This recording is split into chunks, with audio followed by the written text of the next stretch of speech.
Tá começando agora o 25º episódio do Padua Cast. Patrocínio Supermercado Super Paduano, Doutora Tabata Reis, cirurgiã dentista, Quarentena Burgers, Beer and Barbecue, Baby Mania, moda infantil e brinquedos, Pica-Pau, materiais de construção, DNA Sistemas,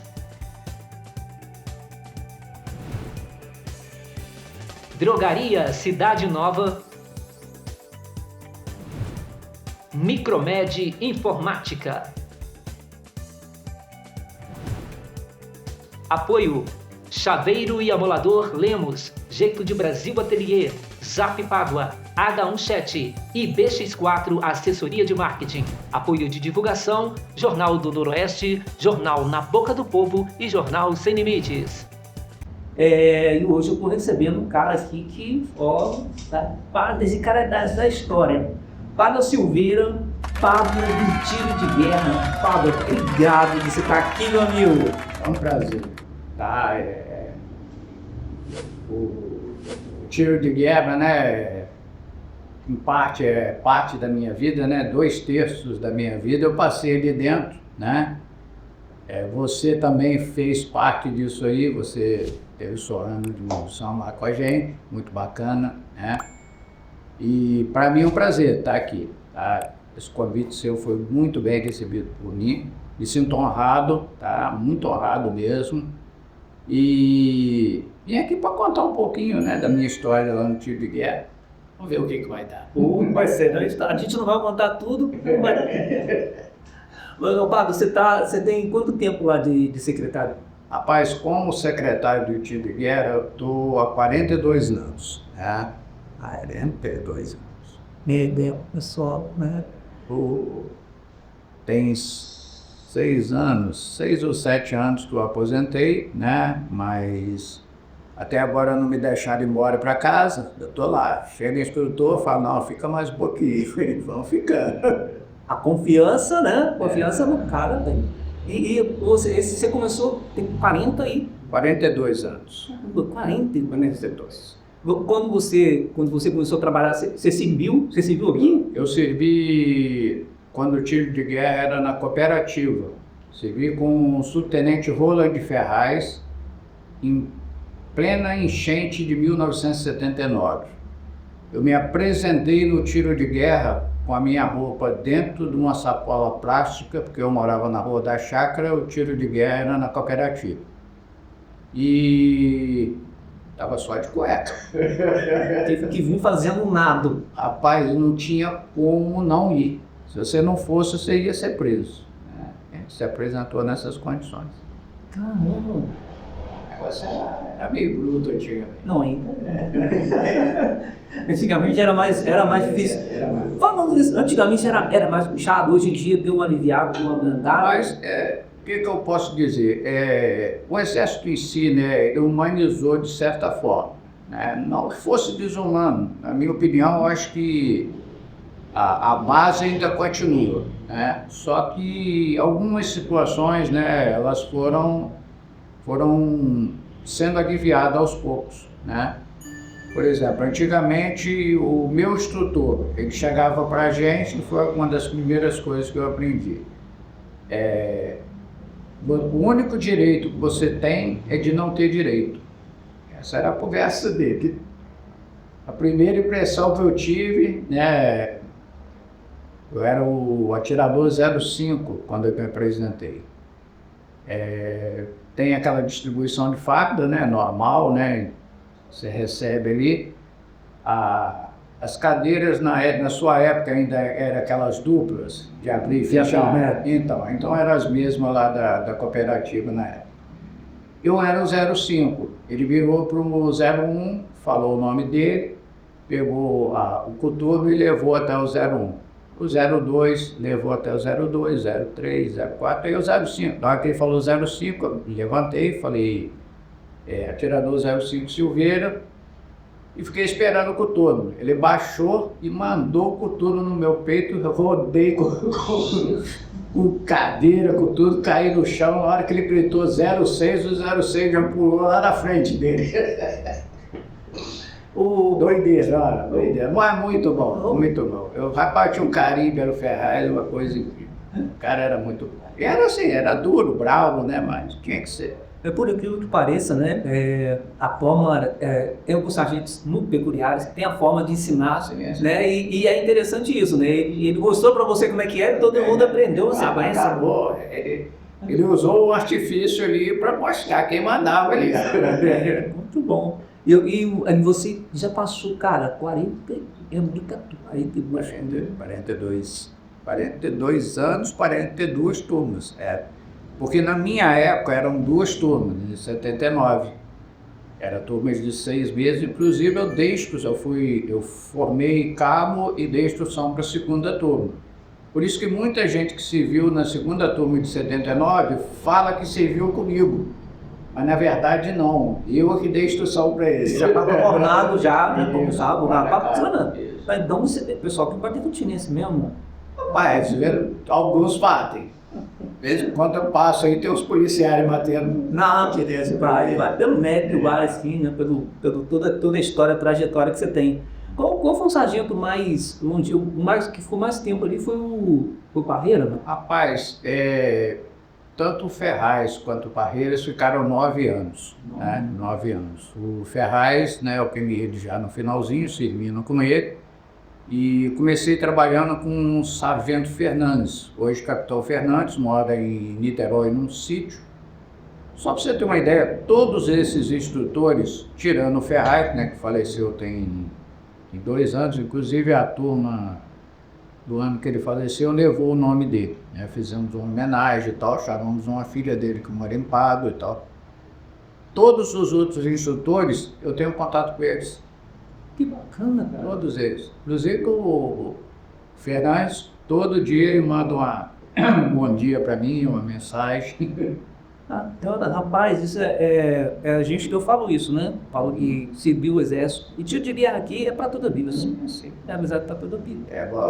Eu falo com os garotos lá, né? A gente faz hoje uma reunião, né? Coisa que não existia antigamente, faz com as famílias e faz uma reunião com eles, logo assim começa. Uma das coisas que eu falo para todos eles, o ano que ele está seguindo, ele nunca mais vai esquecer. Ele pode não se lembrar o que aconteceu um ano antes, nem um ano depois, mas aquele ano ele vai lembrar daquele ano. Porque o que a gente faz, né? O tiro de guerra faz? Ele junta pessoas da sociedade de todos os segmentos, né? E você cria um vínculo, um outro ali que não se perde, né? Não se perde. Isso aí vai para a vida toda. Tem aqueles desencrencados, tem os melhores, mas faz parte. Falando dos desencrencados, na minha turma tinha bastante. Mas você lembra de algum em que foi pipinosa, sangue rapaz? Vou falar para você, o Capitão Fernandes, né, que era o Sargento Fernandes, né, esse que mora em Niterói, eu lembro de um atirador, na verdade era uma dupla, eram 2 atiradores que só andavam juntos. O nome dele era Alessa e o outro eu não me lembro o nome que era, mas o pessoal só chamava ele de Garrafão. Estava andando por aí ainda, segurei aí. Rapaz, esse camarada, o sargento chegava e falava, pelo amor de Deus, eu não aguento, eu vou ter que mandar esse cara embora, eu vou ter que mandar, todo dia ele falava isso. Aí um dia ele não aguentou. Ele lá dentro da sala de instrução, hoje é tudo coberto, né, porque a gente tem ar-condicionado, naquela época era aquelas telhas grandonas, né. Aí ele chamou o Garrafão na sala e falou assim, eu não lembro o nome que era, muitos nomes. Aí ele falou, rapaz, infelizmente eu tenho que te desligar. Aí ele de cabeça baixa, né, o sargento falando, ele de cabeça baixa. Todo mundo virou e falou assim, pô, o cara agora sentiu, né? Ele sentiu. Aí ele falou assim, sargento, agora eu posso falar uma coisa pro senhor? Ele falou, pode. O que você quer falar? Ele falou, olha, o senhor tá me mandando embora, mas a minha marca eu tô deixando no TV. Ele falou, que marca? Ele falou, olha para cima. Quando o sargento olhou para cima, tinha 2 marcas de coturno no teto. Quando o sargento olhou para baixo, cadê ele? Sumiu! Jesus! No outro dia de manhã, o sargento dando instrução, ele passou, naquela época era 4 dedos raspados, né? Você raspava o cabelo 4 dedos. Ele passou com o cabelo pintado de vermelho, uma mochila nas costas, lá de fora ele gritou, ô sarja, eu tô indo para o Rio de Janeiro, você camelou lá no Rio de Janeiro. Meu Deus do céu, mas infelizmente tem esse pessoal. E esse Lessa, cara, era aquele cara que tudo que você ensinava de ordem unida, ele não aprendia, não conseguia aprender, né? Era a impressão que a gente tinha. Você mandava para a direita, ele ia para a esquerda, mandava meia voz, ele não acertava nada. Né? E aquilo foi irritando o sargento. E um belo dia, logo depois que o garrafão foi desligado, eles só andavam juntos, né? Aí ele chegou atrasado com uma coisa, informa lá, o sargento falou assim, ô Lessa, você tá desligado também. Rapaz, ele entrou em posição de sentido, bateu continência, pediu permissão para sair de forma, deu meia volta, saiu. Falei, gente, aí ficou todo mundo assim, o pessoal não podia falar nada, né? Todo mundo apavorado. Eu falei, meu Deus do céu, Então ele sabia, né? Ele sabia. Rapaz, que coisa. Para você ver como é que são as coisas. Mas né? E assim, a gente ajudou a formar muita gente boa também, né? Não que o Garrafão Lessa fosse ruim, não. Pelo contrário, só que eram assim, eram pessoas que não esquentavam muita cabeça, né? Tiveram o nome atudeiros aqui com ele. Entendo, né? Poxa, dentro desse pessoal que faz desligado, no meu ano teve gente desligada na minha turma, né? A gente fala infelizmente, né? Uhum. A gente não quer que todo mundo siga. E qual foi o cara que bateu o recorde? Como é que é o desligamento? Eu também não sei quantas vezes você pode ser desligado e você que tem gente que volta no ano seguinte. Então, o que acontece? A pessoa que é desligada, ele automaticamente ele tem que ser matriculado no ano seguinte. Se ele não voltar, ele passa a ser refratário. Refratário e submisso, né? Já cai na situação de submissão. É raro acontecer, entendeu? Normalmente o atirador ele volta e tenta melhorar, a não ser que às vezes a pessoa nem é da personalidade da pessoa, às vezes não consegue se enquadrar bem. A vida militar realmente é complicada, né? Tem as suas nuances ali, tem pessoas que não se param, né? Não tem jeito. Mas é uma escola, né? Para quem passou e quem soube aproveitar, porque às vezes você não quer ser militar, né? Uhum. Mas ali você aprende muitas coisas que você leva para a vida, né? Às vezes você nem percebe isso, mas você utiliza, né? A gente teve há dois anos atrás, agora, quando me falha um pouquinho a memória, data certa. Nós tivemos um garoto lá na seleção complementar, que é do início do ano, a gente faz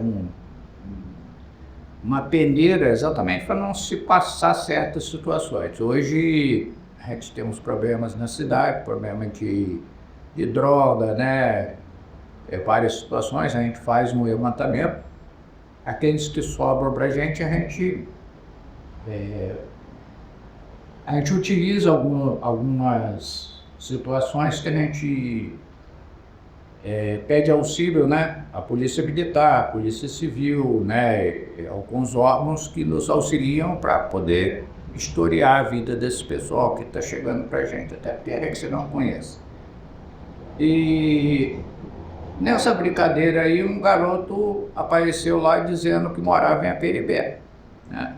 Falou, mora em Aperibé, não sei o que. Só que um dos guris lá conhecia ele, um dos atiradores. Falou, esse guri não mora em Aperibé não, ele tá armando. Rapaz, o garoto chegou pra gente, aí o sargento sentou com ele lá na entrevista, ele que faz a entrevista, o sargento entrevista eu do lado, né? Conferindo alguns dados ali. Aí o sargento falou assim, ô meu filho, fala a verdade. Você mora onde? Ah, mora em Aperibé. Rapaz, vou te perguntar mais uma vez, você mora onde? Eu moro em Aperibé. Ó, você vai sair daqui preso. Você mora onde? Ele falou, eu moro nos Calvários. Aí já muda de figura. Aí já muda de figura. Rapaz, ele virou e falou assim, pô, Salgito, ele falou, me falaram que se eu falasse que eu morava em Aperibé, eu era liberado. Ele falou, pois é, você só vai ficar porque você mentiu. Oi, aí. Mas ele falou, eu até estava pensando em te liberar, mas você vai ficar porque você mentiu. Aí ele ficou lá com a gente. Rapaz, mas o menino foi se enquadrando, se tornou, não vou dizer o melhor soldado, mas ele ficou um cara enquadrado, né? E aí ele foi, e eu passei durante o ano todo chamado só de Aperibé, tanto que eu nem lembro mais o nome dele, não lembro mesmo. Aí ele foi para uma entrevista de emprego na Copal. Chegou lá e disse que tinha umas 10 pessoas, eu acho que por carregamento, se não me engano. Ele chegou para a entrevista, botaram o pessoal lá no local lá. Ele chegou, dizer que olhou, tá, tinha um encostado na parede, o outro sentado no chão e tal. Ele ficou em posição de descansar, ficou aguardando. Rapaz, gente conversando, gente com celular, e indo, brincando e tal, e ele sério, guardando. Aí disse que na hora que veio a pessoa para entrevistar, ele chamou ele, falou, vem cá, meu filho. Aí ele falou, pô, não. Falou, é o seguinte, você não vai participar dessa entrevista, não. Poxa, mas por quê? Não, tá, vamos arranjar uma vaga melhor para você. Putz. Ele falou, Só pela postura. só a postura, só a forma dele se colocar. Olha, mas você viu que história bacana, Mago. Entendeu? E assim, acredito que esteja bem lá até hoje. Né? Porque o que a gente ensina? A gente ensina basicamente isso, é ser um cidadão melhor. Né? Eu acho que essa é a função. A gente devolve para o município um jovem bom que de alguma forma aprendeu umas características melhores. Né? E também eu falo isso às vezes com os pais lá na reunião que a gente faz. Não adianta você pegar uma brita ali no chão e querer fazer um diamante. Não vale, né? Se você tem um diamante bruto, se você lapidar, ele vai chegar onde você quer, né? E depois você pode soldar que ele vai pegar sozinho. Né? Faz parte. O que você acha da obrigatoriedade de seguir o Exército? Você acha que se não fosse obrigado, teria um contingente menor? Como você, com a sua experiência que você tem, como é que você vê essa questão da obrigatoriedade, que é sempre discutida às vezes, né? Eu, pessoalmente, cara, eu fui voluntário. Eu servi com 17 para 18 anos. Na minha época podia, hoje não pode mais ser voluntário com 17. Eu queria servir. Né? E hoje eu vejo, por exemplo, muito jovem fugindo do serviço militar. Mas eu observei uma coisa nesses anos todos. Às vezes não é nem que do jovem, é a própria família que às vezes, não, mas libera meu filho, não sei o que, vai fazer isso. Cara, e às vezes não é nada disso, entendeu? Às vezes você senta lá para entrevistar o jovem, já fala, não, eu quero servir. Vou te contar uma história rápida. Pode contar? Caramba. Cara, não vou falar o nome dele não, que ele é advogado, ele pode me puxar a orelha. Mas eu vou te contar aqui rapidamente. Ele sabe que o filho dele hoje está servindo no tiro de guerra e ele pediu para ser. Pra você ter uma ideia, ele foi para a entrevista. Ele ia para a entrevista, um dia antes eu recebi, a gente tinha um orelhão lá, recebi um telefonema do prefeito aqui, que era o Renato Padilha Orlando, alguma coisa assim, tem muitos anos. Culpado e tal, poxa, quebra um galho aí, rapaz, libera fulano de tal aí, porque, poxa, o garoto vai estudar, não sei o que, e os pais estão preocupados. pode atrapalhar os estudos, não sei o quê, não sei o quê. Não, prefeito, a gente não pode prometer nada, não depende só da gente, né, e tal, mas vamos estudar com carinho sim, tá? Cara, passou umas 2 horas, o Alfredinho, prefeito de Aperibé, me ligou também. Opa, daí, poxa, ele viu um famosão pro Alfredinho, cara. O Alfredinho foi uma pessoa, assim, que eu tenho um carinho muito grande, né, porque a minha esposa trabalhou na prefeitura, graças a ele na época, né, e tá lá até hoje, conseguiu aposentar na prefeitura, né, estou lá com eles. E ele tinha muito carinho mesmo, gostava do jeito dele trabalhar, de conversar com a gente, né. Então, eu achei ele, conheci ele como um vice-prefeito atuante aqui em Pava e foi um prefeito de Aperibé. Aí o Alfredinho me ligou, eu falei, poxa, seu Alfredo, vou passar isso para o Sargento, vamos ver se a gente consegue liberar esse garoto. Aí falei com ele, já recebi um pedido aí do prefeito e tal, daqui de Pava também. Falei, junto meu com o dele, vê o que dá. Falei, não, tá bom. Aí passou. Rapaz, uma médica aí, pensa numa pessoa que te ajudou demais, demais. A médica chegou para mim, parou o carro lá em frente. Padre, deixa eu conversar com você um minuto. Eu falei, fala, doutor. Me ajuda aí, cara. Me ajuda com esse menino, não sei o quê, meu enteado e tal. Poxa vida, me ajuda. Eu falei, doutora, não tem como eu negar nada para a senhora. Não tem, entendeu? Vou chegar pro sargento lá e vou conversar, vou ver o que dá para fazer. E fora isso, chegou mais uns 3 pedidos que eu me lembro. Assim, não me lembro agora de ter, me lembro dessas 3 pessoas. Aí, acho que um vereador também pediu uma situação assim. Aí isso. Rapaz, cheguei pro prefeito, pro sargento, falei, sargento, é isso. O nome desse rapaz, assim, ele vai estudar fora, parece que já tá aprovado aí, ou já tá pra faculdade baquilhada e tal, vai fazer direito, alguma coisa assim. É do rapaz moço. Aí, entrevistamos o garoto e eu do lado, né? Sargento, pá. Tranquilo? Não, sim senhor, tô tranquilo e tal. Aí pegou o alistamento dele, o CANF, carimbou, excesso de contingente, entregou ele e falou assim, agora você pode procurar a junta do serviço militar e requerer o seu certificado de dispensa de incorporação. Rapaz, ele olhou dentro da cara do sargento. Falou, senhor sargento, eu sou doente por um acaso?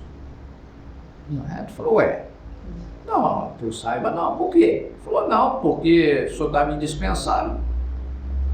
Ué, eu quero servir. O senhor está me dispensando por quê? Gente, assim, cara, assim, olha só. Aí o sargento olhou para mim, pago.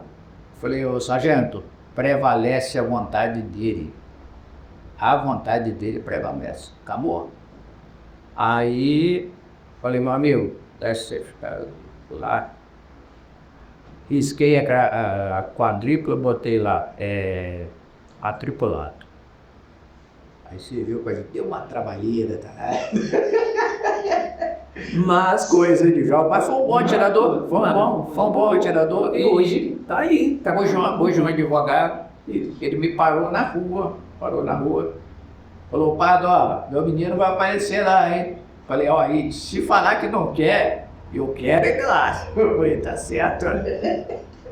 Isso é muito bom, muito bom. E o menino daí é bom também, menino bom. Tá lá, tá mais gente lá, né?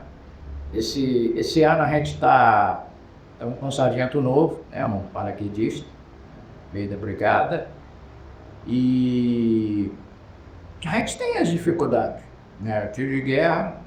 Se você for hoje no tiro de guerra e fizer uma visita, você vai observar, estruturalmente nós estamos 10 vezes melhor do que naquela época, né? Hoje, você tem uma ideia, sala de instrução tem 2 ar-condicionado, a minha sala tem ar-condicionado, a do sargento tem ar-condicionado, o corpo da guarda tem ar-condicionado. Poxa. Nós temos o acervo do Marechal Odívio Diniz, né, que está sob a guarda do tiro de guerra, foi doado para o município, mas com a condição que o tiro de guerra fosse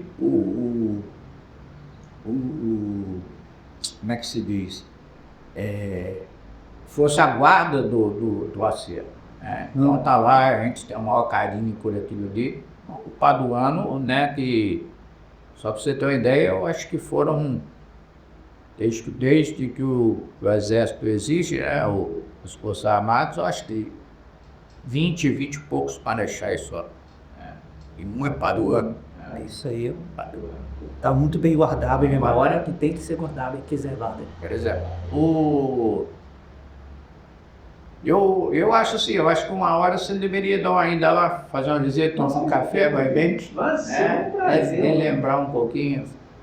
Vai ser um prazer. Do jeito que tá agora, eu tô quase me listando, né? Não pode mais. Quero fazer lá, ficou de Ribeirão. Mas é o que eu falo, as coisas mudaram muito, né? Hoje, para você ter uma ideia, não tem aqueles fuzis nossos. Lembro. Então, aqueles fuzis hoje, eles estão recolhidos lá em Campos.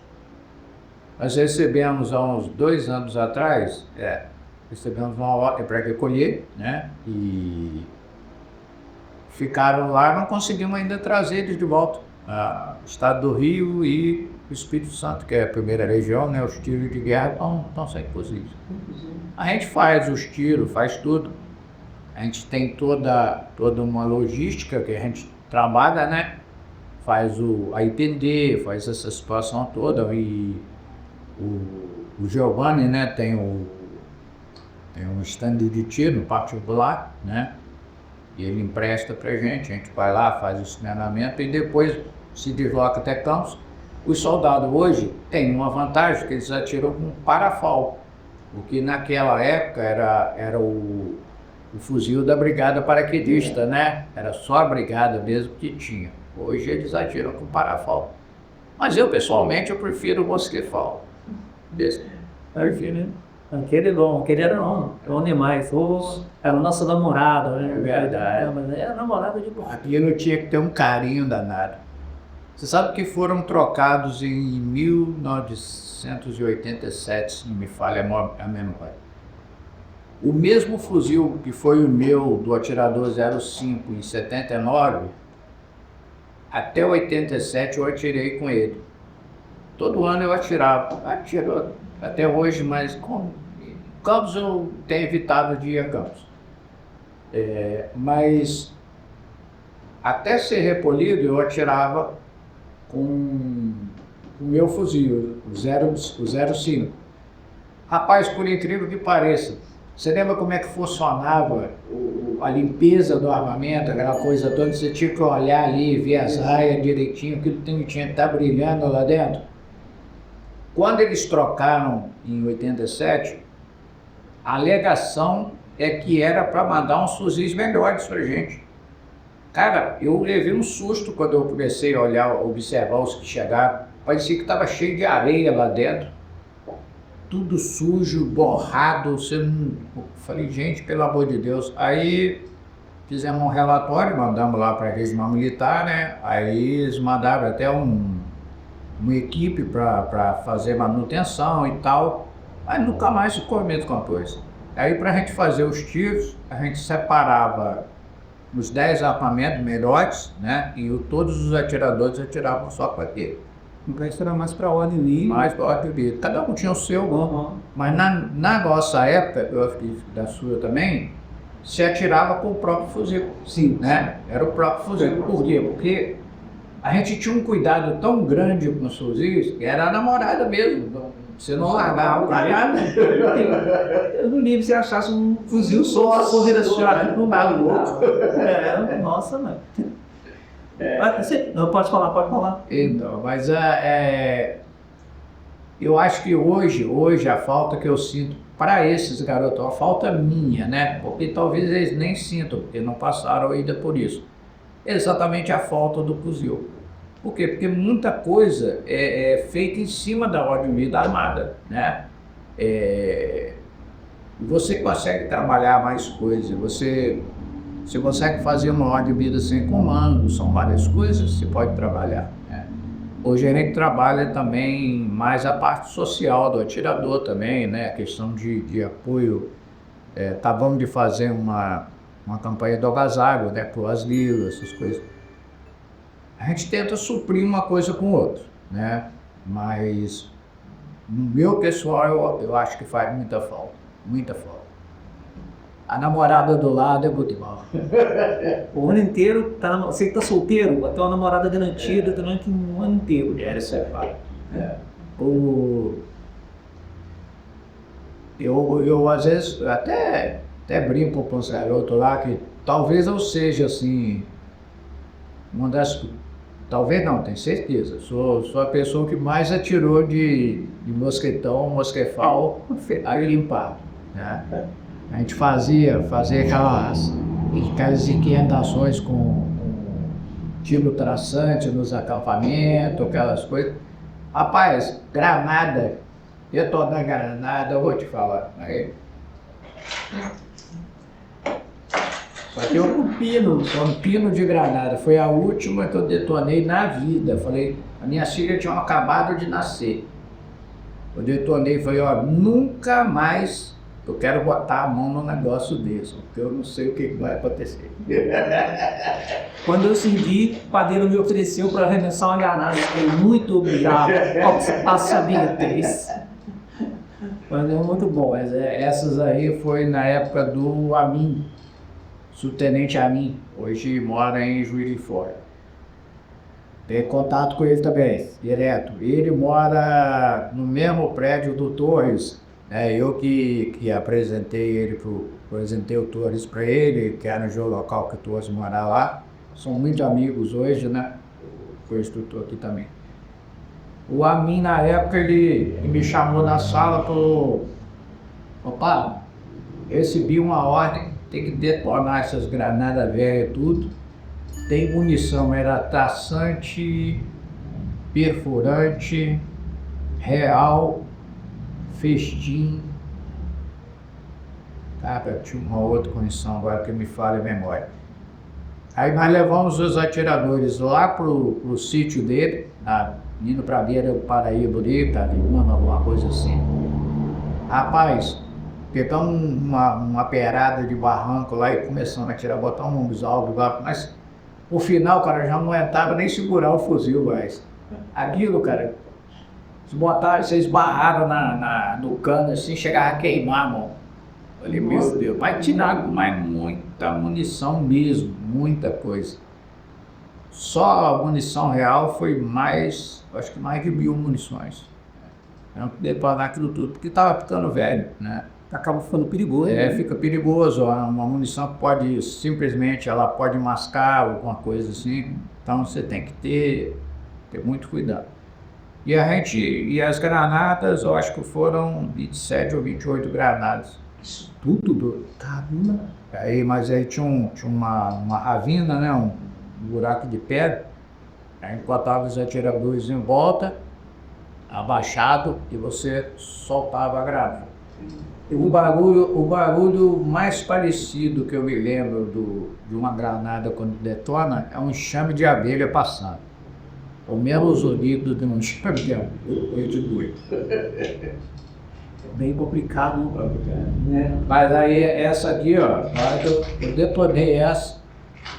O Aninho estava do meu lado. Eu peguei e botei no chaveiro que eu tinha na época. Falei, ó, essa aqui eu vou guardar de lembrança, mas nunca mais eu quero botar a mão nisso aí não. Chega. Tenho 2 filhas ainda para criar. Esse é o episódio 25 do Padocast. Eu tô conversando e me maravilhando com as histórias aqui do meu amigo Pado Silveira. Antônio de Pado Silveira. Antônio de Pado Silveira. Um nome bonito, um nome brasileiríssimo. Brasileiro, o Pado do tiro de guerra. O Pado, qual que foi o sargento mais linda dúvida que passou pelo tiro de guerra? Rapaz, todo mundo fala de boca corrida que foi o Padeiros, né? Sargento Padeiros. Eu trabalhei 9 anos com ele, eu posso dizer que ele foi linha dura mesmo. E o que explica o cara ser linha dura e os atiradores, o guerreiro que se viu com ele, terem uma admiração gigante por ele? Falando. Rapaz, o que eu posso te dizer? É o que eu falo, eu aprendi muita coisa com o Padre. muito mesmo. Parreira era um cara metódico, né? Ele era exigente demais, mas ele era um cara que ele era muito organizado.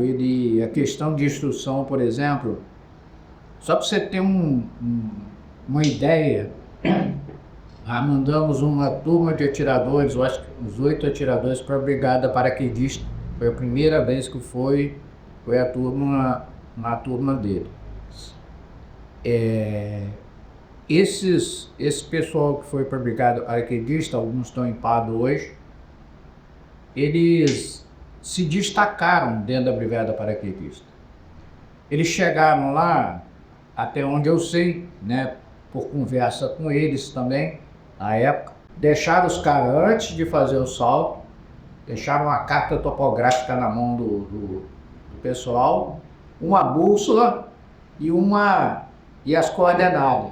Cara, pessoal de Pado, pessoal dos tiros de guerra no geral, porque eu acho que parece que eles formaram um grupamento do pessoal dos tiros de guerra.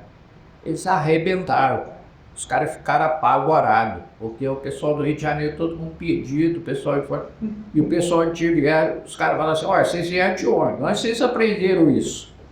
Maneiro. Eles tinham essas coisas. E ele era assim, ele maceteava mesmo em cima. Não, tem que aprender. E para ele era muito perfeccionista, então tinha que sair perfeito. Não tinha mais ou menos para ele, não tinha. Mas ele ficou 9 anos é um tempo grande. E a gente fala disso de formação, né? É interessante isso, que às vezes as pessoas pensam que o cara vai entrar para o tiro de guerra e fala: não, vou seguir carreira militar, né? E nem todo mundo vai, né? Igual você acabou de citar aqui, tem um cara que ele é advogado, assim, a gente conhece um monte de gente, eu mesmo tenho outra profissão, trabalho com outras coisas, conheço um monte de gente que serviu comigo e trabalham com outros caminhos. E particularmente, eu acho que qualquer jovem que estiver me ouvindo agora pode perguntar para qualquer pessoa que serviu de tiro de guerra e fala com segurança. Se ele disser que foi ruim era ele. Era ruim. Ele que era ruim. Não era o tipo de guerra. Com certeza. Porque o que acontece, cara? É um legado que você leva para a sua vida, né?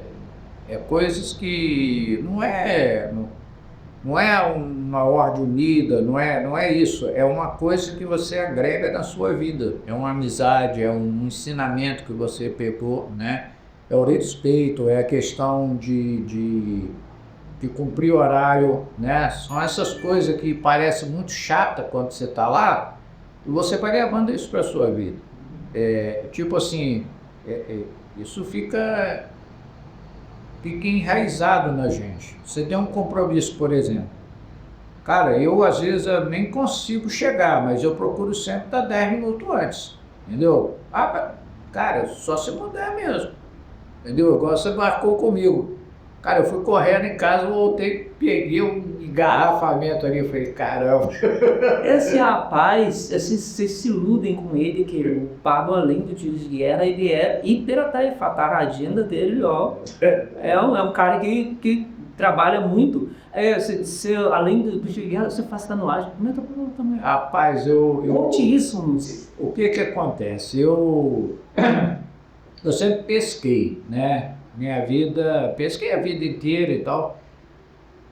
Um dia, rapaz, o Alex, enfermeiro, né, ali da Pio 12, o Alex falou assim: opa, entra aí no carro aí, vamos lá na beira do Paraíba. Eu falei: vamos embora. Aí fui. Aí cheguei lá, cara, ele com o caiaque dele em cima do carro. Eu nunca tinha dado caiaque. Aí chegou lá, fomos numa ilha lá, Capixete, se não me engano. Tava ele e a esposa, um filho, eu não lembro se o segundo já tinha nascido, hoje ele tem 2 filhos, mas eu acho que tinha nascido já, mas era criancinha ainda. Aí ele virou e falou assim, ele deu uma volta no caiaque, eu fiquei observando. Ele falou: quer andar? Eu falei: cara, eu nunca andei nisso aí, mas eu remo o bote. Ele falou: mas na mesma nada, mesma coisa.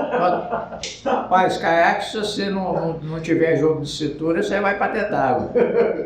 Mas eu falei, cara, deixa eu entrar nesse troço aí. Aí fui até na beirada da ilha, contornei a ilha, ainda lembro que eu vi o pessoal pescando do lado, assim. Aí eu voltei e falou, e aí, o que você achou? Eu falei, eu não sei o que eu achei não, mas eu vou achar um troço desse para me comprar para mim. De primeira, você pegou primeiro, assim? Aí vim ali no Clóvis ali, falei com o Clóvis. Ela falou, rapaz, eu não tenho nenhum aqui, mas tem um que eu tirei para mim, eu só usei uma vez. Quer ver? Falei, mas se tiver preço. Aí, conversando para lá, conversando para cá, acho que ele dividiu em 3 vezes, porque alguma coisa assim. Parei o caiaque dele. Tem ele até hoje. Hoje ele tá lá na pesca, depois comprei um outro, né? Um pouco mais moderno. E ando de caiaque toda semana. Opa, quem te viu, quem te vê, hein? Eu tenho uma foto aqui, depois eu vou te mostrar aqui. Que eu descendo o canal do clube ali de caiaque. Clube social dele, daí tá lá o Lão Brabo ali. Isso foi numa descida, na primeira descida de caiaque do Rio Minas, né? Nós vamos fazer agora esse ano de novo, né? Vai ser a segunda, é o Zé Luiz que está organizando. E, cara, já tem muita gente para entrar. E é o troço que eu gosto. Eu voltei para academia agora, estou mantendo o físico em dia, porque é puxado, é 11 quilômetros. 11 km. 11 km. E não é só de maré mansa, não, né? Não. Tem uma hora que fica embaixo, tem que puxar no braço do corpo. Tem que remar e remar com pressão. Tem o que tem.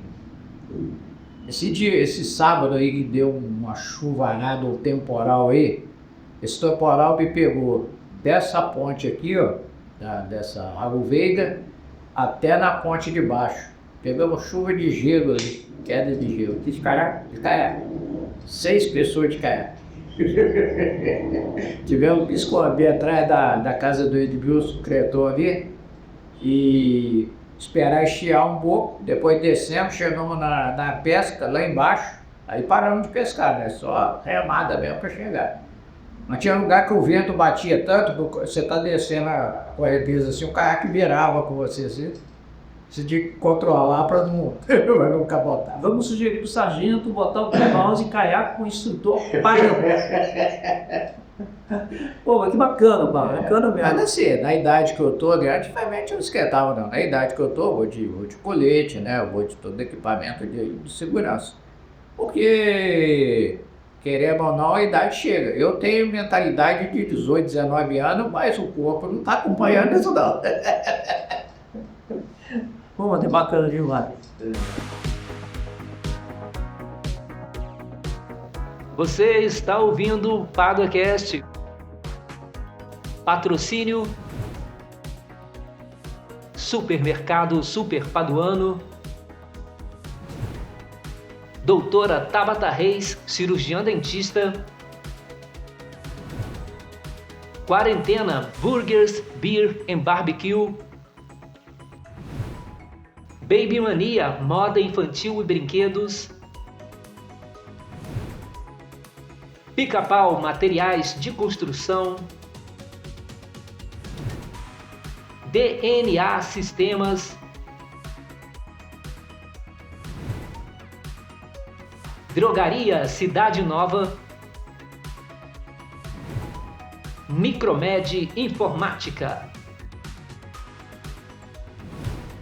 Você, além do caiaque, né, você também acho que é uma prática interessante que o Xuriguiá tem também de doar sangue. E você também é um doador, né? Não, inclusive eu estive lá no Hemocentro, né, antes de ontem, fui lá, fiz uma doação, né. Cara, isso aí o jovem, né, observando isso, eles seguem pelo exemplo, né, e eu tenho falado aí, tenho jogado nos grupos de ex-atiradores, né, porque é uma necessidade. Hoje a gente tem esse Hemocentro em Pádua, é uma deficiência que a gente tinha, hoje ela pode ser suprida, né? Só que tem um detalhe, as pessoas às vezes não entendem isso.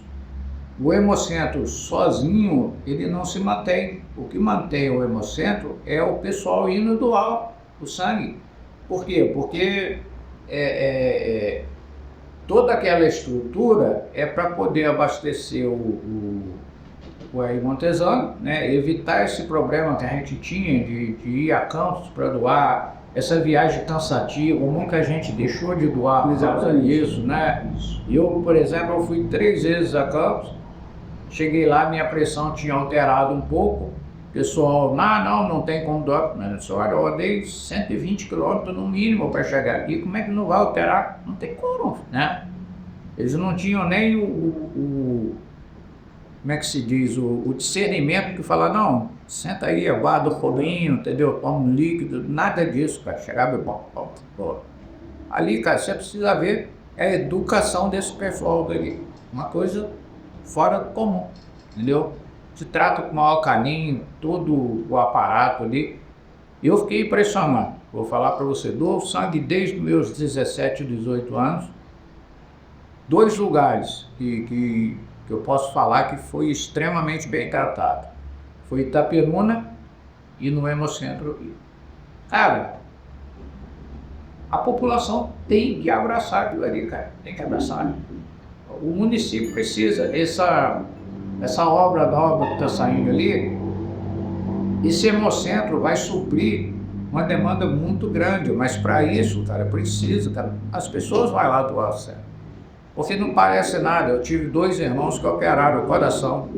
Eu doei para um dos meus irmãos, para o outro não precisei, já tinha o sangue lá em Itaperuna. Cara, mas na hora da necessidade, a família tem que doar, as pessoas têm que doar. Eu acho que principalmente o jovem, né, ele tem que ter isso na vida dele. Eu doei sangue a vida inteira, era 2, 3 vezes por ano, né? Só parei de doar nessa época aí de Campos, porque não adiantava ir longe, né? Ir de viagem e tal, aí desanimei. Mas agora eu vou, daqui a 2 meses estou lá de novo. Então, galera, segue o exemplo, e isso que você falou é importantíssimo, né? Que a gente tem mesmo senso em cidade agora. Não é qualquer coisa, né? Isso aí foi uma briga de anos e anos, né? E corre daqui, corre dali, e traga daqui, tá funcionando, gente. Vai lá, doa o sangue lá, faz uma doação, experimenta, não tenha medo. Eu tenho medo de agulha, de tomar uma injeção, mas eu nunca tive medo de doar sangue. Como é que pode um negócio desse? É a consciência, né? Não sei, eu acho, né? É a mesma coisa, você sai daí renovado, é uma grande verdade, né? Você está fazendo bem para no mínimo 4 pessoas. O Padre, um tiro de guerra, né? Voltando ao nosso. Então fica o recado pra galera, essa campanha aí, tá lá doar sangue, vai saber como é que é, entendeu? Você indo, você motiva outras pessoas a irem também, não é verdade? Você passou pelo tiro de guerra, você sabe, é uma das coisas que a gente incentiva o jovem a fazer, né? A gente sempre incentivou essa questão da doação voluntária, né? Ninguém é obrigado a doar, mas a doação voluntária. Você perde ali uma meia horinha ali, cara, você pode salvar 4 vidas, né? E o gratificante disso é que normalmente você nem sabe quem você está ajudando a salvar. E você ganha nada né? Fazer salvo gol, com isso. O Padre, falando sobre tiro de guerra, né? Quantos anos tem tiro de guerra? Faz tiro de guerra no dia 31 de outubro, agora ele vai fazer 80 anos. 80 anos. Metade disso você passou. 42. Né? Mais da metade? Mais da metade estava na sua mão lá o negócio. Como é que você entrou lá na secretaria lá? Rapaz, o que acontece? Eu tinha entrado na prefeitura, é até uma história muito interessante, né? O prefeito na época, não vou falar o nome do prefeito, mas o prefeito na época, eu trabalhava com o Netinho Promoções, né? Fazia propaganda volante, e na época a gente fazia propaganda para 3 candidatos de uma coligação. Era o Abel Malafaia, o Serrão e o Dr. Carlos Alberto Chaves, né? O oftalmologista. E um deles virou para mim e falou assim: poxa, você podia me ajudar na campanha. Esse serviço que você está fazendo aí de propaganda e tal, Quando terminar a campanha, você ainda vai continuar? Eu falei, bom, na verdade não, né? Porque isso aqui é provisório, terminou a campanha, termina o contrato e tal. Aí ele falou assim, não, então vamos fazer o seguinte, cara, você me ajuda, né? E eu entrando com a prefeitura, você entra junto comigo. Falei, poxa, beleza. Aí assim, acabava o horário, eu saía pedindo voto para ele e tal, tranquilo. Quando saiu a eleição e foi eleito, né? Aí não fui de imediato, falei, pô, esse cara, o cara sumir, né? Pelo menos uma semana ali, depois eu vou lá, troco uma ideia com ele. Aí quando eu fui falar com ele, ele falou que não. Falou, não prometi nada pra você não. Eu, opa, peraí. Liga, não prometi nada pra ninguém nessa política. Exercício. Achei a cabeça. Mas aí você trabalhou lá em Graça, lá pra ele? Não, durante a campanha eu trabalhava pro Netinho. E depois você recebia. E depois eu saía, pedia o voto, né? Ia nas casas. Inclusive em Canto de Roça, que eu nem esperava que ele fosse, um dia eu estava no Canto de Roça. Aí o camarada chegou para pedir o voto, aí o camarada falou, não, esse rapaz aqui já me pediu o voto pro senhor, entendeu? Quer dizer, ele sabe que eu estava pedindo voto pra ele, mas enfim, cada um sabia de si. Aí passou, apareceu um tal de cadastramento da prefeitura e ele tinha prometido que o melhor no cadastramento seria contratado pela prefeitura de Pago. Cara, eu nem já estava tão aborrecido que eu não queria nem entrar. Aí o funcionário lá, vou omitir o nome, mas é um grande amigo que eu tenho até hoje, ele me chamou e falou, Pablo, ele realmente prometeu. Então, rapaz, tem um cadastramento, isso. Quer entrar? Eu falei, quer. Aí entrei. Aí, rapaz, é uma mixaria e tal. Rapaz, mas o cadastramento era uma coisa que sugava muita gente, você tinha que subir morro, sol quente, medir, fazer metragem de metro quadrado de casa, ver o que foi construído em cima da ficha que estava na sua mão, se aumentou alguma coisa, não aumentou, entendeu? E ninguém queria trabalhar comigo, por quê? Porque o melhor do cadastramento seria contratado. E eu falei, ó, tudo quanto for coisa ruim para fazer, manda para mim. Então, quando formava as equipes, ninguém queria ficar comigo, eu só pegava as buchas. Era furada. Só furada. Rapaz, eu lembro do morro da Caixa d'Água. Eu subia e descia, quase uma semana. Rapaz, não tinha nada que dava jeito naquilo, nada que dava jeito. Porque na hora que você achava que você estava entendendo aquilo ali, virava uma bagunça de novo. Aí um dia um senhor, o falecido senhor Ruth, ele me vendo subir e descer todo dia e falou assim, ô menina, chega aí. Eu falei, o que foi? Rapaz, o que você está fazendo nesse muro? Eu falei, estou tentando fazer um cadastramento ali, mas está muito confuso. Ele falou, amanhã de manhã você vem e senta comigo, vem tomar um café comigo aqui que eu vou te explicar os negócios. Aí eu cheguei, cara, ele abriu uma planta na minha frente assim, ó, e começou a me explicar. Ele falou, todos esses terrenos aqui eu que vendi. Você toma como base isso aqui e vai ajeitando os outros. Rapaz, eu só canetando, ia lá, media, conferia as medidas, canetava e falava, aqui está o nome dos primeiros proprietários, para quem eu vendi. Então você lança o nome deles e depois, se for foi vendido alguma coisa, é só trocar depois. Nessa brincadeira eu achei um camarada lá construindo a casa no terreno do outro. Rapaz, eu falei, ele falou, não é possível. Eu falei, não é possível sim. Eu falei, vem cá. Aí chamei esse cara formando o senhor Ruth, conversar com o senhor Ruth. Eu falei, senhor Ruth, é isso aqui. Aí ele falou, Pardo, é o seguinte, os dois terrenos têm a mesma metragem.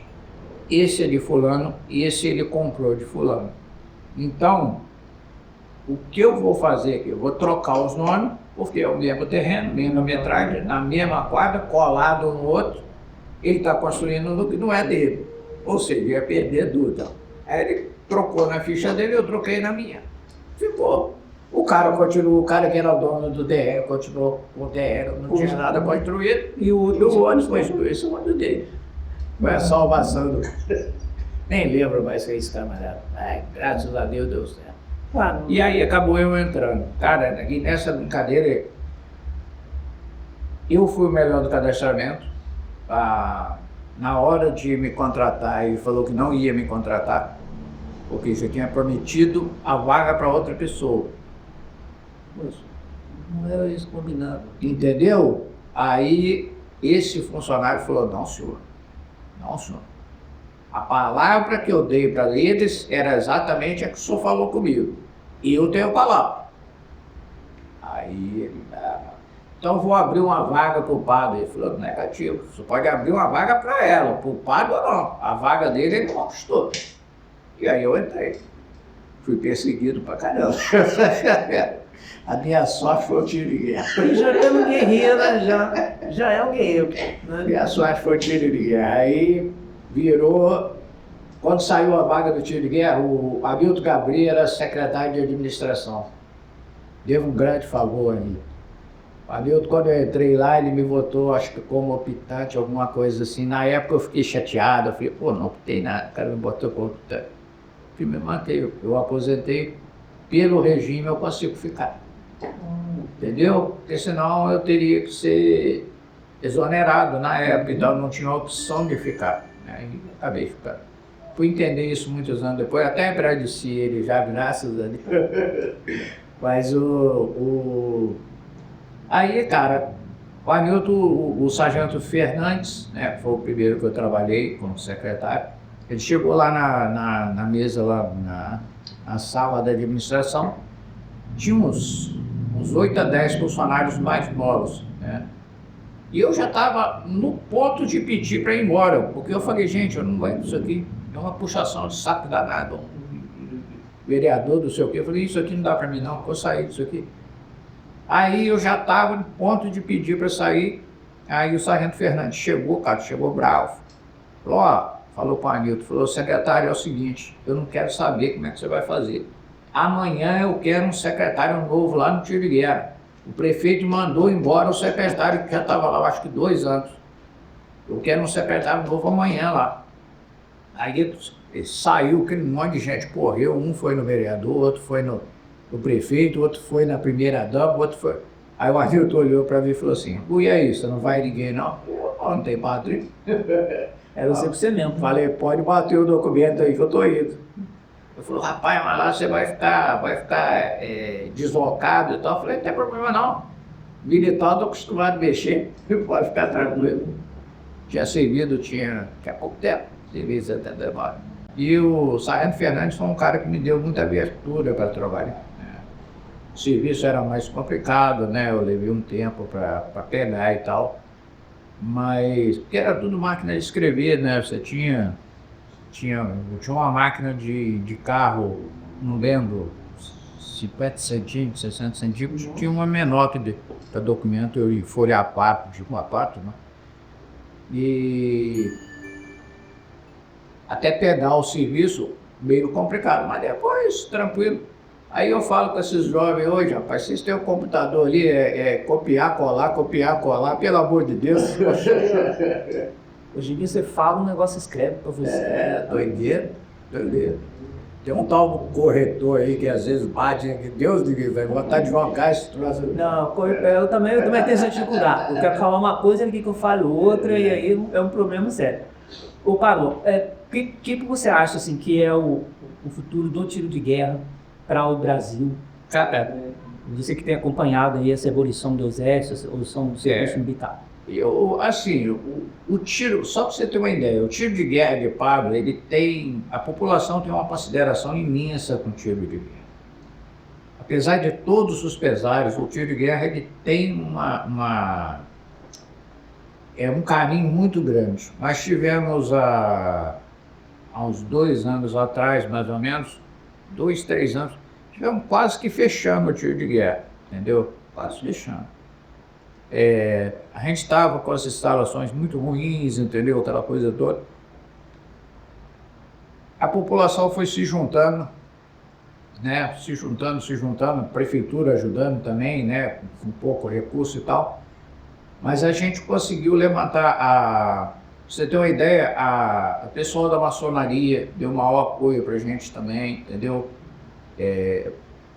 A população em si, né, tivemos o apoio de muita gente mesmo, né, ex-atiradores, né, você tem uma ideia, o Cassim, por exemplo, dono da padaria lá, se me permite citar, Cassim até hoje, ele proporciona um café da manhã para os atiradores que estão de serviço, manda pão, manda manteiga, o Luiz manda café, tal, café para doando pra gente, entendeu? Ajuda a gente, né, é uma coisa que, poxa, pode parecer uma coisa pequena, mas é uma coisa, para você, por exemplo, que passou por divergência, sabe o ganho que é para o atirador, né? Porque, infelizmente, o atirador ele não é remunerado, né? Então, você quer falar da questão de obrigatoriedade, né? Eu vou ser muito sincero com você. Eu sou a favor da obrigatoriedade, pessoalmente eu sou.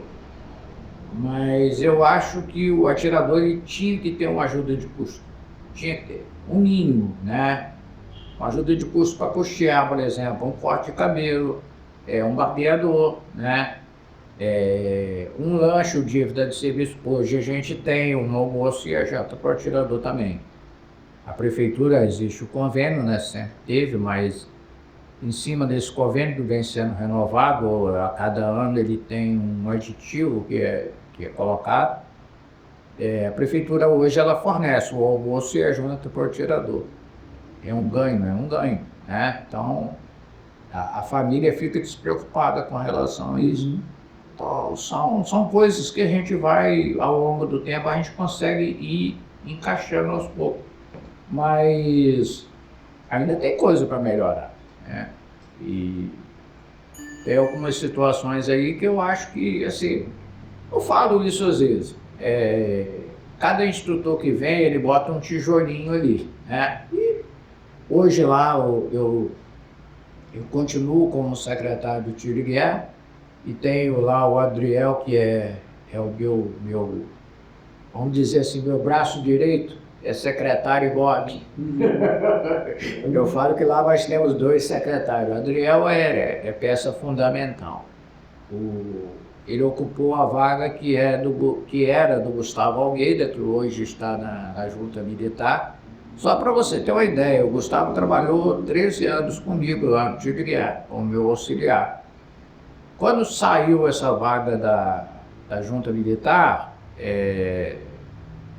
o prefeito, na época, o Josias Quintal, pediu que o sargento Cuneres indicasse alguém. O sargento falou, rapaz, pessoa de confiança, para mim poder mandar para lá, só o Gustavo. Aí depois o Gustavo, no primeiro ano como secretário da junta, a junta de Upada foi considerada a melhor junta militar do estado do Rio e do Espírito Santo. Doideira, não, e ele assim, ele sentava, estudava aquele monte de manual, ele tinha dúvida, qualquer coisa ele ligava pra gente, a gente auxiliava ele, entendeu? E aquele negócio, uma coisa que ele aprendeu em 13 anos, além de ter servido, né, com a gente lá. Cara, você até para falar um não para uma pessoa, você tem que ter jeito para falar, né? Você tem que ter educação, é o jeito de você colocar. Porque às vezes até o sim que você vai falar para a pessoa fica mal colocado, né? Agora, se você chega com educação, explica, né? Às vezes tem coisa lá, por exemplo, eu observei muito isso, foge da alçada dele, mas ele consegue encaminhar, ele tem essa boa vontade de, tipo assim, você tem um problema, amigo, isso aqui eu não consigo resolver para você, você vai tomar. Você precisa procurar fulano, procurar isso, procurar aquilo. Tem uma boa vontade de orientar, né? Orientar alguém de pessoa deve ir. E aí, cara, profissionalmente o cara vai crescendo também, né? As pessoas vão dando valor. Bom, é claro que estava lá com você, teve um mote de professor lá. Eu não sei se eu sou ótimo, o Juri fala que eu sou muito bravo, assim. Eu não sou professor. Não bravo, você é rígido também. Tem essas coisas. Seria mas é o que eu falo, é o jeito que eu aprendi lá. a gente vem modificando, né? Você vem, por exemplo, hoje eu sou mais maleável do que eu era, né? Mas mesmo assim, tem coisa que você passou por lá, você sabe, né? Às vezes você bate o olho e fala, meu filho, isso aí tal. Não dá, né? Aí tem que chamar a atenção. Mas a gente, graças a Deus, a gente tem pegado uns garotos bons, né? Eles, no final, cara, eles, quando fecha tudo, eles entendem tudo que eles passaram, né? As próprias famílias, cara, que às vezes estavam muito preocupadas, depois no final eles chegam pra gente, vai agradecer. A maioria fala, caraca, como é que melhorou, entendeu? Porque às vezes o jovem é muito acanhado, né? Às vezes o potencial dele tá parado ali, ó. Quando você começa a botar a responsabilidade, bota para fazer isso, bota para fazer aquilo, deslote, vai embora, né? É o que eu falo para você, coisa que vai servir para o resto da vida, né? Sem dúvida. Eu acho interessante no Tiro de Guerra, pelo menos falando do meu ano, né?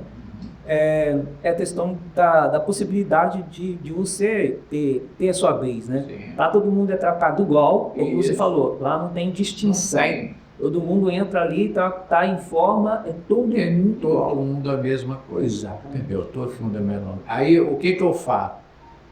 A gente vai para o acampamento, a gente tem uma situação lá de tratamento de beleza, né? A gente bota eles num aluno medicinal lá, é o tratamento de beleza que a gente faz. Aí você fala assim, meu amigo, olha pro lado. Aí o cara olha pro lado, fala, olha pro outro, ele olha pro outro, tá tudo igual. Não tem diferença. É uma beleza. Pô, né? E aí, e o tiro de tração, de acampamento é bom, tiro de tração.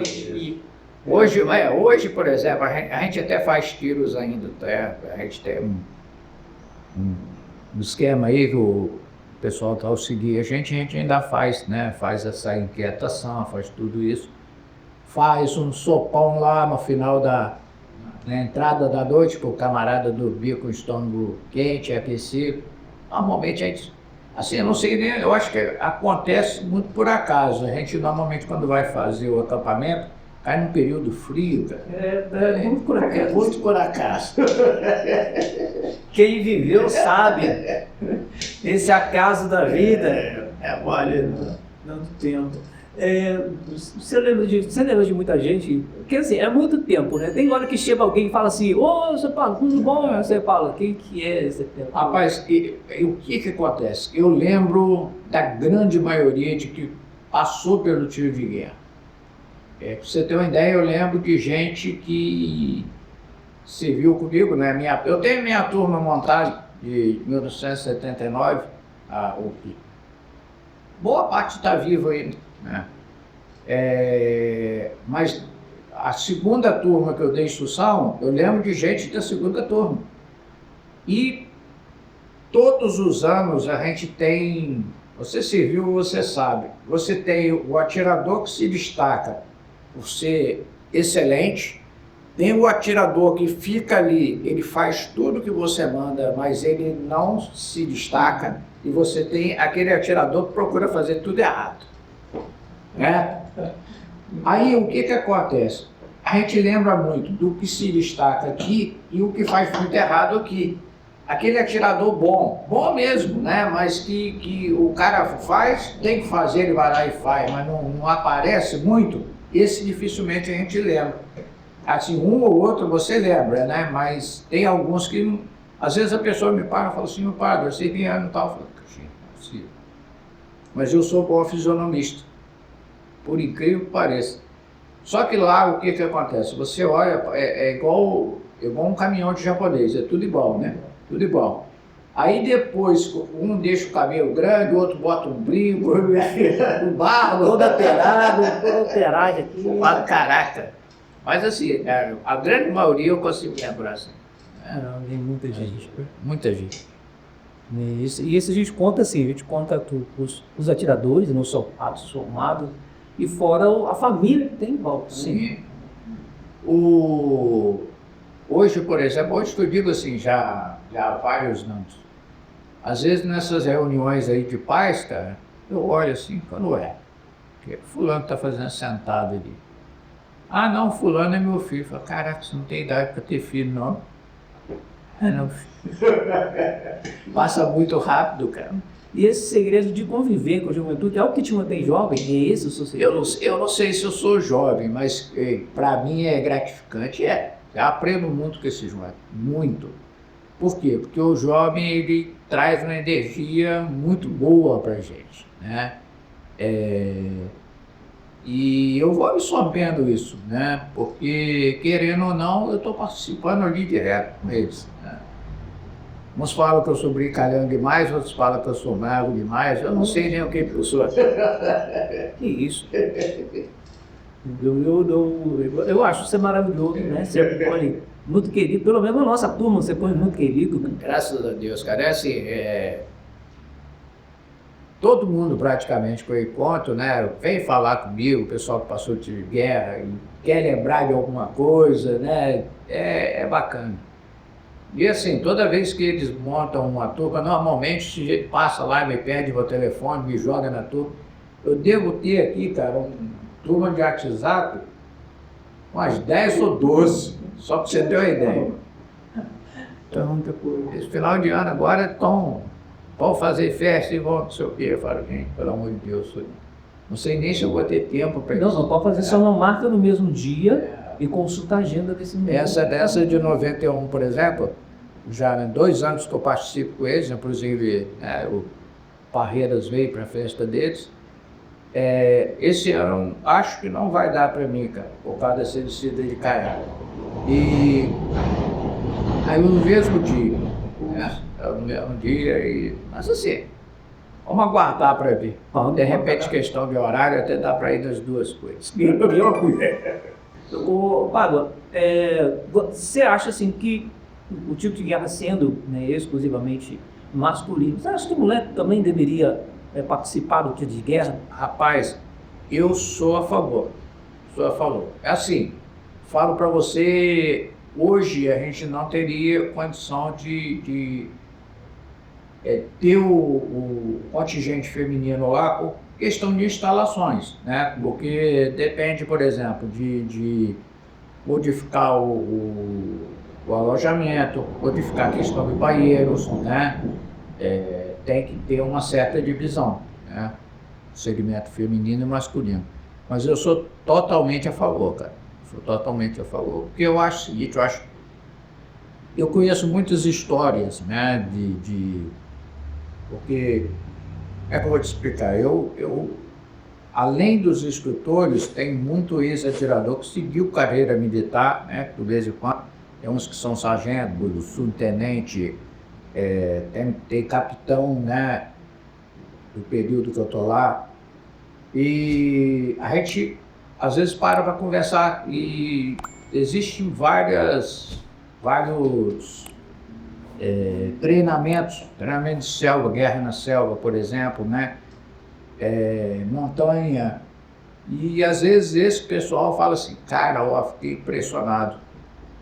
Mulher jogou aquele mochilão nas costas lá, pau de língua por lá de fora, e elas tampadas, subindo morro, mato, brejo, entendeu? Mulher aguenta, cara. Elas têm muita resistência, por incrível que pareça, e às vezes a gente não observa isso. Eu acho que para o tiro de guerra seria muito interessante, até mesmo para futuramente essas mulheres seguirem carreira militar, para ter a experiência de saber se era exatamente isso que elas querem. Porque o que o tiro de guerra também, na minha opinião, faz? Você entra ali, muita gente chega ali e fala assim, eu não tenho tendência para ser militar, não quero ser militar, não gosto de ser militar, mas o cara não experimentou, como é que ele vai saber? Se ele gosta, se ele não gosta. Aí você coloca ele ali, ele fica 10 meses com a gente, que é o período nosso. Desses 10 meses, normalmente o cara que falou que não queria, no final ele já está estudando para fazer prova passarinha, prova da polícia, prova de aprendiz de mais dinheiro, a grande parte desse povo, ele segue carreira militar. E quando não segue carreira militar, ele pelo menos, aquilo que ele tinha de impressão de desgosto, aquilo se perdeu naqueles 10 meses, entendeu? Porque fica a saudade do cara sai. Mudaram da vida, gente. Você não tem ideia. Vocês não tem ideia. Quando você... Eu sinto saudade. Posso contar uma história Rapidinho, rapidinho? isso é rápido, pode contar a história. Roland Ferraz, como eu te falei, eu tinha uma admiração grande por ele, né? Era bravo, hein? Pensa num homem bravo. Rapaz, um dia a gente saiu acho que foi a última marcha que a gente fez. O valão ali do Lambari, que é o do Hotel das Águas ali, né? Aquilo ali não era canalizado, né? Não tinha a manilha, não tinha nada daquilo. Aquilo ali, cara, era um esgoto a céu aberto, né? Na época. E aí a gente fez uma marcha, sobe o morro, desce o morro, sobe o morro, desce o morro, a gente já estava quase morto. Ele parou a gente em frente ao balão, botou a fileira assim, o balão passando e o pessoal todo enfileirado de lá. Ele mandou botar o fuzil para cima, então agora nós vamos entrar aí. Procurem ficar na ponta do pé, porque eu não quero que o fuzil suje. Cara, era cada peloto desse tamanho passava na sua cara. Eu perdi o nojo de tudo naquele dia. Exatamente naquele dia, eu perdi o nojo de tudo. Cara, eu botava assim, eu sentia passar no queixo assim, só o fuzil pra cima. Olhava pro lado, os mais baixinhos, que o cara mergulhava assim, voltava. Eu falei, meu Deus do céu. Então, nós saímos do outro lado, cara, e a gente achando que ia pro tiro de guerra. Ele falou, agora nós vamos fazer um mini desfile na rua direita. Atravessamos aqui, eu passo. Rapaz, você via as pessoas fazendo vômitos, o cara queria passar. Quando nós chegamos o dia de guerra, ele falou assim, atiradores, por hoje é só. Os senhores estão dispensados amanhã. Isso era umas 5, 6 horas da tarde, que para me falha, mas eu lembro que era mais para a parte da tarde. Ele falou, amanhã, 6 horas da manhã, esse uniforme passado, lavado, passado e engomado, e cheiroso. Falar para você, chegamos em casa, meu filho, aquilo não tinha máquina de lavar, era tanque, tampa daqui, tampa dali, e aquele cheiro subindo e não saía do corpo, perdi o nojo de tudo, cara. De tudo. É condicionado, né? Mas isso dá, pois. Nada, dá pra ser. Doideira. Desafio. É interessante isso, né? Quer dizer, interessante agora, né? Na hora não certeza. A hora foi muito triste. Tem certeza como foi. Mas ó, falo pra você, todo mundo que você viu, todo mundo. O pessoal fala assim, gente, nós sobrevivemos àquilo. Não morreu ninguém. E assim, é o que a minha mãe às vezes falava, pensei de minha mãe.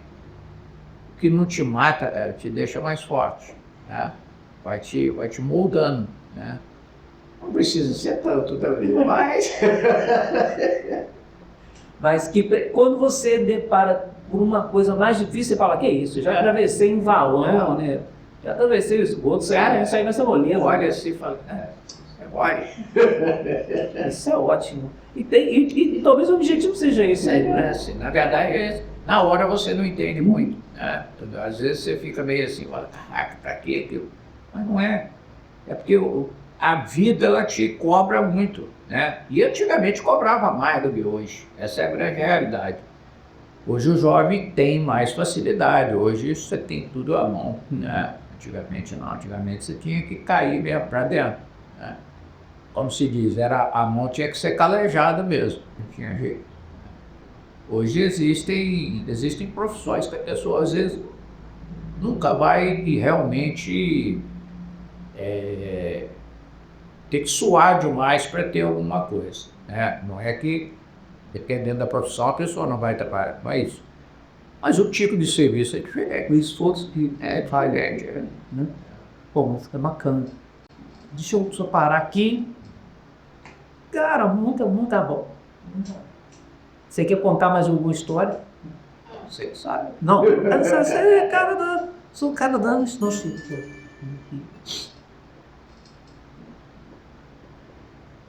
Lá no X-Guerra não tem visita ainda não, né? Lá deve ter só agendado. Não tem. Tem? Pode, pode. Tá, lá nós temos o... Deixa eu perguntar isso aqui. Padre, em tiro de guerra 01002 em Santo Antônio de Pádua, que fica próximo ali à rodoviária, né, a quadra, né? Isso. Renato Albedira, do Renatão. Renatão. Ele é aberto para visita, se as pessoas quiserem conhecer, pensar assim. Hoje, por exemplo, a gente tem lá o acervo do Marechal, né? O de Benis, foi doado para o município, mas está sob a guarda do tiro de guerra. O busto do Marechal, né? Está lá em frente ao tiro de guerra. E hoje a gente tem também o monumento aos pracinhas. Nós conseguimos levantar, se não me engano, 27 pracinhas que foram para a Segunda Guerra Mundial, paduanos, e inclusive 3 correram em combate, lá o nomeado lá. E a visitação é aberta, né? Não precisa ser agendada, mas tem que ser num horário de expediente, porque a chave fica com o sargento, né?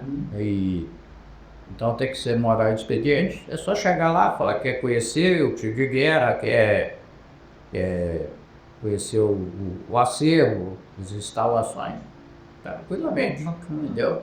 Maravilha. Inclusive você fica convidado que você está sumido. Com certeza eu vou lá, vou levar minha filha. Vai lá. Vou levar minha filha para ela conhecer, faço questão de... Eu falo com ela, ó, já passei por aqui. Me dá muito orgulho, muito orgulho, muita alegria. Paulo, você tem o título, né, de secretário, mas você é o cara que faz os corre lá também, que vai pro meio do mato também. Então, é aquele negócio, eu querendo ou não, né, eu fui cabo, né, então a parte operacional a gente faz, né. Eu só evito hoje de subir morro, porque o joelho já não é mais a mesma coisa, mas brejo, água, mato, é tranquilo, né. E assim, se eu vou, por que o jovem não vai? Né? Eu vou, mas eu não pego. Aí fica difícil, aí se complica no tiro de guerra. Esse rapaz aí complica, porque ele faz e fala, ele fez, vocês podem, ele tá bom. Vou contar uma história rápida aqui. Conta. Até uma mãe querer matar ele. Oxe, mas ela entendeu o espírito da coisa. Esse acampamento agora, a gente pegou, fomos, né, fazer o acampamento. Aí eu levei uma armadilhazinha, peguei um jambari lá. Aí, foi até não foi no acampamento dos atiradores, foi do CFC. Fizemos um do CFC e depois fizemos um do atirador. Aí eu peguei o lambari, vivo, vim com 2 lambari. Eu falei pra você, eu perdi o nojo de tudo. Entreguei o lambari na mão do rapaz, porque ele falou que não sabia nadar. E eu me lembro que meu pai, falecido meu pai, eu queria nadar num açude lá no Caiapó. E ele falava, meu filho, esse açude é fundo, você vai correr afogado. Não, mas os meninos nadam lá, eu quero nadar lá. Ele falou, você quer nadar? Tá. Então tá. Um peixinho, lambari ou barrigudinho, não pode ser cará, essas coisas não, senão você mata a pessoa. Ele pegou, não lembro se pôr um lambari no barrigudinho, falou, larga a boca lá. Por ele soltou o bicho de bela abaixo, viu? Me agarrou pelos escondido e me jogou lá dentro do açude. Rapaz, eu tava abraçada, água entrando pela poça. Eu sei que eu saí de lá. Também nunca mais eu pedi, né? Aí por descer nadar no lugar mais raso, eu aprendi a entender o recado. E esse menino, cara, ele tinha falado, falou, se tiver água, eu não sei nadar, não sei o que, não sei o que. Aí toma todo cuidado. A gente leva boia, leva colete salva-vida, eu levo caiaque também, coloco o caiaque lá ao lado, lá, qualquer alteração a gente consegue socorrer. Mas é tudo com muito cuidado, tudo planejado nisso. E esse menino, cara, a gente não estava fazendo essa parte de água. Eu peguei um novari, aí peguei um para mim, enfiei vivo dentro da boca, mas deixei só a pontinha do rabo dele para fora, não deixei ele descer na garganta. Entreguei um para ele. Ele não observou isso, ele abriu, eu balancei a cabeça e vulpo para dentro. Ele engoliu. Aí quando ele engoliu, eu levei a mão e puxei o meu para fora. Eu falei com ele, eu não falei para você engolir, você engoliu porque você quis, mas já você engoliu, agora eu vou engolir o meu também. Isso é para desesperar a criança. Rapaz, falei com ele, se você não sabia nadar, você vai aprender agora. Mas aí o moleque é maior do que eu, cara, como é que eu ia pegar ele peito escondido? Mas aí a mãe dele falou assim, rapaz, você botou o meu filho para comer um peixe. Eu falei, eu também comi. Mas o que ele aprendeu? Nunca mais ele vai fazer sem observar. Não. Pode ter certeza. Eu falei com ele, você deveria primeiro perguntado e tinha que ter observado. Realmente eu não tinha engolido ele. Eu parei ele na garganta aqui e deixei condição de tirar. Ele não observou isso com a dor de garganta. É o ímpeto. Então é bom ficar esperto, porque né, é uma lição que aprende aí. Mas é coisa que a gente passa mesmo, né? O soldado lá, tem uns lá, cara, o cara olha assim, a gente tem uma parte do charco, né, que a gente chama de charco, né, que é a parte alalhada lá no acampamento. Rapaz, os caras olham assim, fica tudo apavorado. E depois que você termina, você olha pra cara dele e fala assim, rapaz, mas não é que foi mal aquilo lá? E qual que é a parte ruim disso? É que a gente não volta, né? Você passa lá. Você normalmente passa uma vez só. Né? Só. Tem atirador de anos anteriores até que eles vão lá para ajudar a gente, né? Para orientar e tal. Mas aí também já não passam mais. Né? Mas cada um tem a sua hora, seu momento, né? Olha, você que está pensando, ano que vem, né? Tem muita gente que vai saber. Você é liguista, né? Já fizemos até a seleção do pessoal, foi feita agora em agosto. Né? E só que é assim, ainda não está muito certo ainda quem vai, porque a gente deve estar lá com uns 80 mais ou menos para selecionar 40, né? Então lá no início do ano ali, janeiro, fevereiro, que a gente fecha a turma mesmo. Tem que fazer essa peneirada, essa coisa toda. E depois dessa entrevista o pessoal vai querer fazer. Não, vou fazer, eu vou para tomara que queira, porque isso é uma prova disso, é um ano que você nunca vai esquecer na vida. Né? São amizades que você vai levar pro resto da sua vida. Normalmente aquele jovem que fica ali, não se turma muito, tá, chega ali, agora, acabou, vai tocar a vida. Não deve, é assim. Vale muito a pena, muito a pena. Para, você tem que deixar algum recado para as pessoas que estão ouvindo a gente? Rapaz, o que eu posso dizer? Eu acho que gostei muito, né, desse convite que você me fez, me sinto muito honrado, né, de ter podido vir aqui e a gente conversar.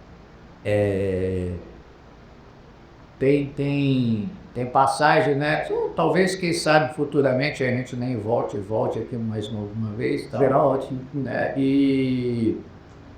mas foi muito bacana, né, e eu quero dizer que, cara, você pai, você mãe, né, não tenha receio quanto ao tiro de guerra. Porque quando você ouve uma pessoa falar que aquilo ali não vai levar a nada, não sei o quê, é porque essa pessoa não passou por ali. Pode ter certeza. A pessoa que às vezes comenta alguma coisa para denegrir é porque ele não esteve lá. Ele não sabe o que é aquilo ali. O sujeito, quando eu ouço uma pessoa falar assim, vem cá meu filho, você serviu aonde? Ah não, eu não servi. É claro que você não serviu. É nítido isso, porque quem serviu não fala mal, cara. Isso é uma realidade. Se o troço fosse tão ruim, ninguém passou por lá. Você não ouve uma pessoa falar mal. Não ouve, entendeu? Não ouve. Muito bom. Cara, eu realmente me sinto muito honrado de ter você, né, aqui. É uma das entrevistas que desde a primeira temporada, eu fiquei bem sem jeito, eu juro pra você. Eu fiz sem jeito, por tá do sexo, ele não vai querer bem, sabe? E eu falo mesmo, assim, para as pessoas, eu me sinto muito honrado de ter servido no frente de guerra, batalha. Como você falou, a turma que eu tive até hoje são meus amigos, né? Eu corto o cabelo no Kelton Carlos e põe estirador comigo, então a gente conversa de quê? De tipo de guerra. E tem um detalhe, eu servi no ano, as pessoas que eu encontro que serviram em anos diferentes, cara, quando a gente faz uma roda desse pessoal que serviu diferente, é muita história sobre tipo, você não tem ideia. E é o que a gente falou, é um momento único na vida do jovem, né? Do homem principalmente. É um momento único. Então, se você tiver a oportunidade de servir, não perca essa oportunidade. E é uma época crucial. Você está saindo da juventude para a idade adulta, né? É uma virada de chave que você tem. Né? Eu acho muito importante. Por isso que eu falei, eu sou a favor do segmento feminino. Também, com cabelo. Então, Pablo, obrigado mais uma vez. Eu que agradeço. Vou bater uma continência civil para você. Você é um cara que merece. Parabéns, meu amigo. Obrigado. Eu que agradeço. Para você que ouviu a gente até aqui, e principalmente você que foi atirador nos últimos 42 anos, olha, é muito tempo. Bate uma continência pro Pablo aí, deixa seu comentário, conta a história, olha lá a história que você não contaram. É muita história que não pode ser contada aqui. Aconteceu no quartel, fica no quartel. Morre ali. É top secret, é ultra secreto lá. Beleza? Então, obrigado por você que ouviu a gente até agora. Esse foi o episódio 25 do PadoCast. E Pablo, tá convidado, né? Microfones e portas abertas para você. Eu agradeço. A hora que você quiser. Se Deus quiser, se Deus, Papai do Céu, der saúde, uma hora a gente retorna. E as portas do tio de guerra estão abertas para você. Vou fazer uma visita. Vai lá. Beleza. Gente, um abraço e até o próximo episódio. Valeu! E você ouviu mais um episódio do PadoCast. Patrocínio Supermercado Super Paduano, Doutora Tabata Reis, cirurgiã dentista, Quarentena Burgers, Beer and Barbecue, Baby Mania, moda infantil e brinquedos, Pica-Pau, materiais de construção, DNA Sistemas, Drogaria Cidade Nova, Micromed Informática. Apoio Chaveiro e Amolador Lemos, Jeito de Brasil Ateliê, Zap Pádua, H1 Chat e BX4 Assessoria de Marketing. Apoio de divulgação, Jornal do Noroeste, Jornal Na Boca do Povo e Jornal Sem Limites.